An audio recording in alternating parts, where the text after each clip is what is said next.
Well, hello everybody. My name's Rick. Welcome to my fly bench. Although it's early August right now and we're just getting into the midst of the pink salmon fishing off the beaches of Vancouver Island, I'm already thinking ahead to the coho of September and October, and I bet many of you are too. You know, I've had great success with coho off the beaches and bright weather and cloudy, stormy and rainy weather. But the hardest time is when it's bright and really calm. Just those flat, calm days, beautiful autumn days, and the coho are leaping all over the beaches, but they don't seem very willing to bite. Well, I was given this pattern a couple of years ago by a friend. I'll call him Frank. And it turns a few heads, even in the bright, calm weather. It can really get those coho excited. It's a smaller, more sparkly pattern, a little imitation of a muddler minnow. And I'm going to show it to you today. Let's take a look at the materials you're going to need to tie Frank's fly.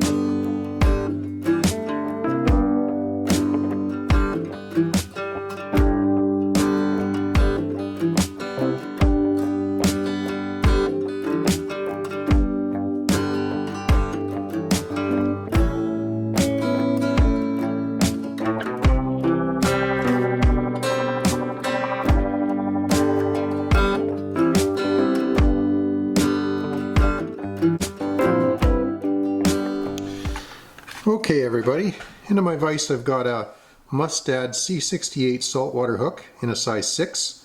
Really like these hooks because they're sturdy, they're strong, they've got a large gape here for hooking those largemouth coho, and being stainless steel they don't rust in my fly box during the course of the season. They're also a great size for this particular fly. I'm coming in with 6/0 white thread. And we're using 6/0 because we're going to be spinning some deer hair up at the head of the fly, and 8/0 would be a bit light for that, and you'll run into problems of it snapping as you try to tighten up on that deer hair. It's a very simple fly. It's only got two materials in that. One of them is pearlescent flashabou and the other is deer hair, other than the thread and the hook. So it's a very simple fly to tie. Although there are a few little techniques that will assist in making this fly more durable and easier to tie. So I'm trying to keep the front third of the hook, quarter to a third of the hook shank here bare, because that's where I'm going to be spinning deer hair. I don't want to interfere with that deer hair spinning. So I'm taking the flashabou, about 3 strands of it, and I'm going to tie that in as a tail. You can go with 4 or 5 strands. I wouldn't go with any less than 3. I'm tying in a tail here, and it's fairly long. I'll trim it to length later. I've got the long ends facing forward, and gonna give that a few wraps there over the flashabou, pearlescent flashabou, and a couple behind, just to cock that tail up a little bit so it doesn't get caught in the bend of the hook when I'm casting. Then I'm going to wrap my thread forward over the strands of flashabou, where the body's going to be, and this is just bringing my thread forward into the finishing position where I want it, so I can begin tying in the deer hair in a few moments when I'm done with the body. Now, the mistake a lot of people do is they bring the thread a little too far forward, not giving themselves enough room here for the deer hair and the head of the fly. Again, the body doesn't have to be terribly long. So just to give it some durability, we're going to come in with some brushable super glue. And again, don't get any of this on the shank of the hook forward of the thread there. Just brush it on once there or so on the body of the hook. This gives that flashabou a lot more durability. It can be quite a fragile material when it encounters fish teeth. And so I like to give it a little something more to last through a few fish. If it can last 3 or 4 versus 1, I'm very happy. And then we're bringing that back to the rear here. You can see that glue squeezing its way toward the back, which is better than the front. And then I bring the thread, the flashabou forward again, and we'll get it tied off here at the front. Oh, little slippage there. Again, I don't want to get any of that glue or thread on that bare shank of the hook on the front. Being very careful to keep it clear. There we go. Now we're going to trim that tail to length. I like about, just about the length of the body, not much more. There we go. Just a few to left to give us some sparkle back there. Now we're going to come in with deer hair here and spin that on the hook. And it's a very understated fly, so smaller clumps of deer hair do a nice job of spinning on the hook like that. And we just bring that back then, and then bring in our next small clump ahead of the first one, spin that on there. Oh, we didn't catch it all. That's all right. We'll just get the rest of it. There we go, spun on there.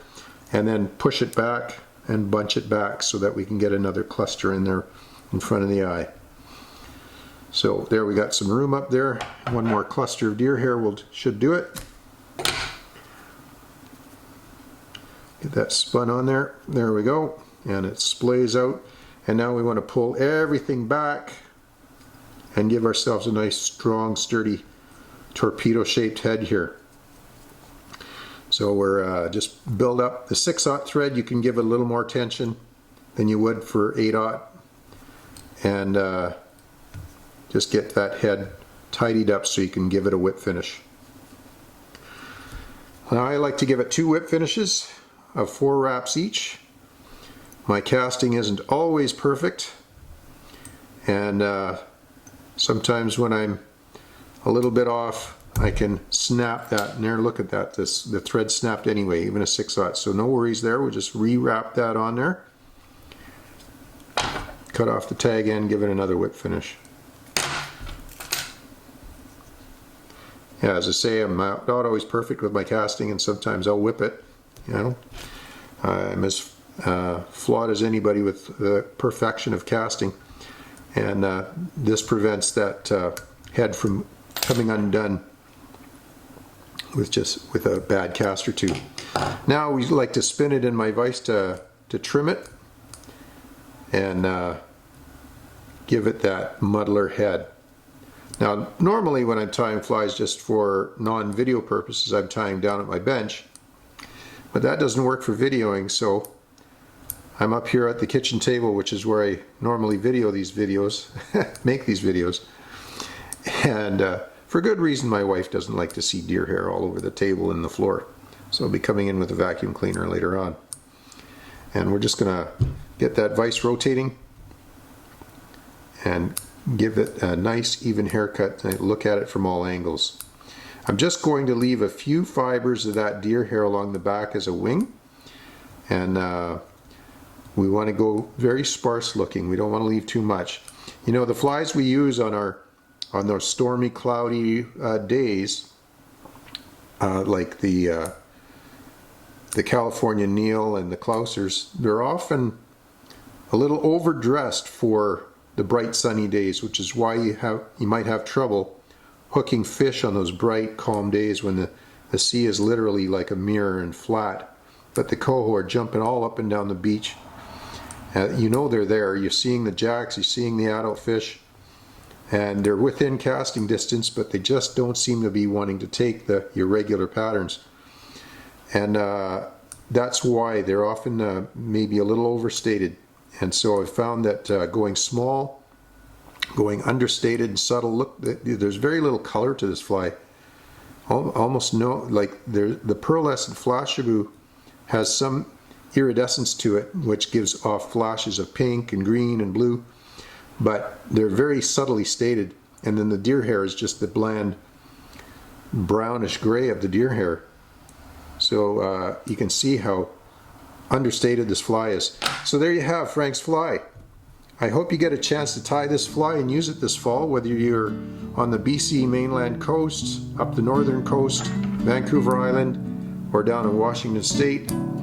And you want to fish the coho, you got your opportunity, but the days are flat and calm and gorgeous. This is a great fly to give that a try. It'll turn a few heads. I hope you enjoyed that.